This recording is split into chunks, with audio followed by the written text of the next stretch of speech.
नमस्कार, news for nation देख रहे हैं आप। आपके साथ मैं हूं ऋचा शर्मा। क्या देश भर में फिर से लगेगा लॉकडाउन? ये सवाल इसलिए उठ रहे हैं क्योंकि जिस हिसाब से संक्रमण का खतरा बढ़ रहा है, कई ऐसे राज्य हैं जहां पर स्थिति गंभीर हो गई है। स्थिति ऐसी आ गई है कि अब राज्य सरकार की तरफ से नाइट कर्फ्यू तक लागू किया जा रहा है। इसी से आप अंदाजा लगा लीजिए कि कोरोना का संक्रमण कैसे दिन पर दिन बढ़ता जा रहा है। हालांकि आंकड़ों में गिरावट है।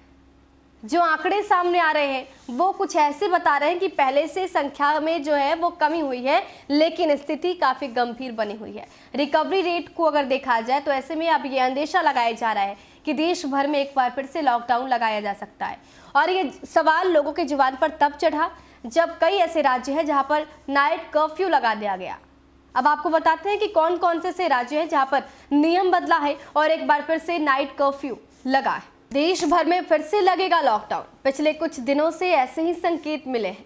कोविड-19 के नए मामलों में भले ही गिरावट हो, लेकिन कुछ जगहों पर स्थिति और भी गंभीर हो गई। यहाँ नवंबर के महीने में केसेस घटने के बजाय बढ़ते रहे। ऐसे में सख्ती बरतना जरूरी हो गया है।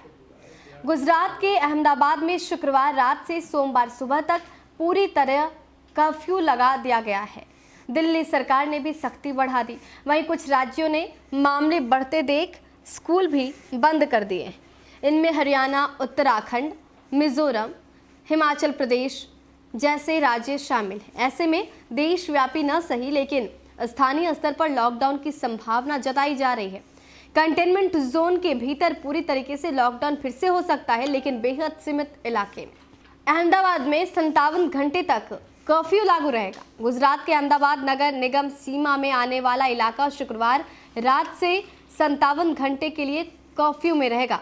यहां पर दिवाली के बाद कोविड-19 के मामलों में बड़ा उछाल आया है। अधिकारियों के मुताबिक शुक्रवार रात 9 बजे से कर्फ्यू शुरू होगा, जो सोमवार सुबह 6 बजे तक जारी रहेगा।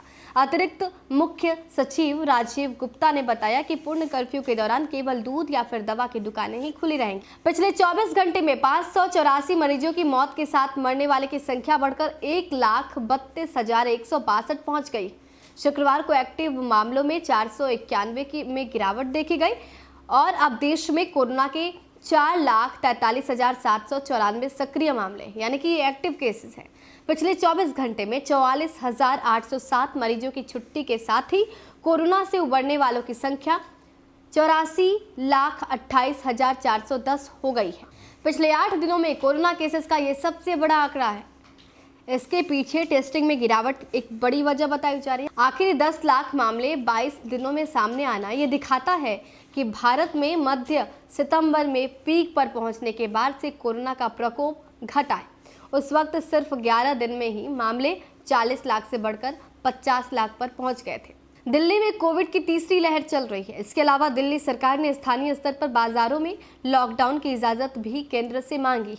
हालांकि केजरीवाल ने ये साफ किया है कि पूरी दिल्ली में लॉकडाउन का कोई भी इरादा नहीं है। दिल्ली में शादियों के भीतर गेस्ट की लिमिट भी अब 200 से घटाकर 50 कर दी गई है। स्कूल खुले मगर खोलते ही उन्हें बंद करना पड़ा। केंद्र सरकार ने अनलॉक के तहत पहले कक्षा 9 से 12, बाद में सभी तरह के स्कूल खोलने की इजाजत तो दे दी। कॉलेज और यूनिवर्सिटी को भी क्लासेस की अनुमति दे दी। ऐसे में कुछ राज्यों और केंद्र शासित प्रदेशों में स्कूल खोले गए, लेकिन कोरोना से जुड़ी सावधानियों के साथ। इसके बावजूद कोरोना केसेस बढ़ने के चलते कई राज्यों को फिर से स्कूल बंद करने पड़े। गुजरात ने स्कूल खोलने का फैसला टाल दिया। मिजोरम, हरियाणा, हिमाचल प्रदेश, उत्तराखंड और हरियाणा में फिर से स्कूलों को बंद कर दिया गया। तो दिल्ली, हरियाणा, उत्तराखंड में जिस तरीके से कोरोना ने प्रकोप मचाना शुरू कर दिया है, ऐसे में ऐसा लग रहा है कि एक बार फिर से देश को लॉक किया जाएगा, क्योंकि कोरोना का संक्रमण बढ़ता ही जा रहा है। आंकड़े बेलगाम हो रहे हैं और स्थिति जस की तस बनी हुई है। फिलहाल के लिए इतना ही। बने रहे हमारे साथ और देखते रहे न्यूज फॉर नेशन। नमस्कार।